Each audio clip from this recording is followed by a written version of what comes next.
Machilipatnam Janasena MP అభ్యర్థి బండ్రెడ్డి రామకృష్ణ ప్రచారం ముమ్మరం చేశారు. బందర్ పార్లమెంట్ పరిధిలోని ప్రజల సమస్యలే తన ఎజెండాగా చెప్పుకొచ్చారు. బందర్ పోర్టు ఇక్కడ ప్రజల కళ అని, పోర్టు పూర్తయితే ఎన్నో ఉద్యోగాలు వస్తాయి, వ్యాపారాలు ఎలా అభివృద్ధి చెందుతాయని వివరించారు బండ్రెడ్డి. అధికార టీడీపీ ప్రభుత్వం పోర్టుకు శంకుస్థాపన మాత్రమే చేసి నిర్మాణం మొదలుపెట్టకుండా బందర్ ప్రజలను మోసం చేస్తోందని ఆరోపించారు. పోర్టు పూర్తి కావాలంటే జనసేన పార్టీ అధికారంలోకి రావాలని, పవన్ కళ్యాణ్ సీఎం కావాలంటున్నారు బండ్రెడ్డి రామకృష్ణ.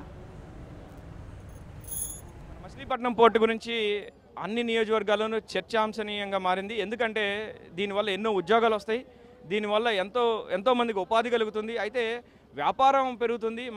మన ఆంధ్ర రాష్ట్రం నుంచే కాకుండా పక్క రాష్ట్రాలు మహారాష్ట్ర నాగ్పూర్ నుంచి కూడా ఇది చాలా దగ్గరైనటువంటి పోర్టు. అలాగే మన తెలంగాణకి కూడా ఇది దగ్గరైనటువంటి పోర్టు. దీనివల్ల వ్యాపార అభివృద్ధి చెందుతుంది. అలాగే మనకి ఇన్ఫ్రాస్ట్రక్చర్ తొందరగా వస్తుంది.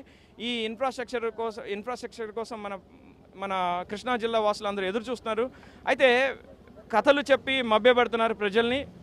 పోర్టు నిర్మాణం మొదలవ్వలేదు, నిర్మాణం మొదలైందని చెప్పి శంకుస్థాపనకి మాత్రమే పరిమితం చేశారు.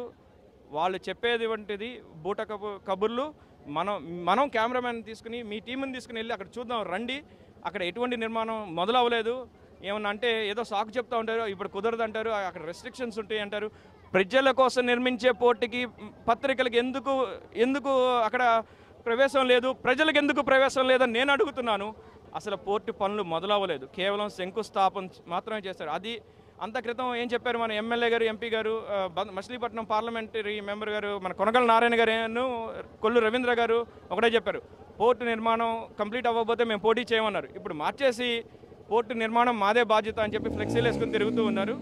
అయితే ఇది ఇంకొక కట్టు కదా, ప్రజలు ఇంకా మోసపోవడానికి రెడీగా లేరు.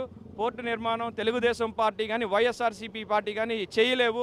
అంత క్రితం రాజశేఖర రెడ్డి గారి గవర్నమెంట్లో ఒక శంకుస్థాపన చేశారు, మళ్ళీ బాబు గారి గవర్నమెంట్లో మళ్ళీ ఇంకో శంకుస్థాపన చేశారు. ఇది పూర్తి అవ్వాలి అంటే పవన్ కళ్యాణ్ గారి నాయకత్వంలో కంప్లీట్.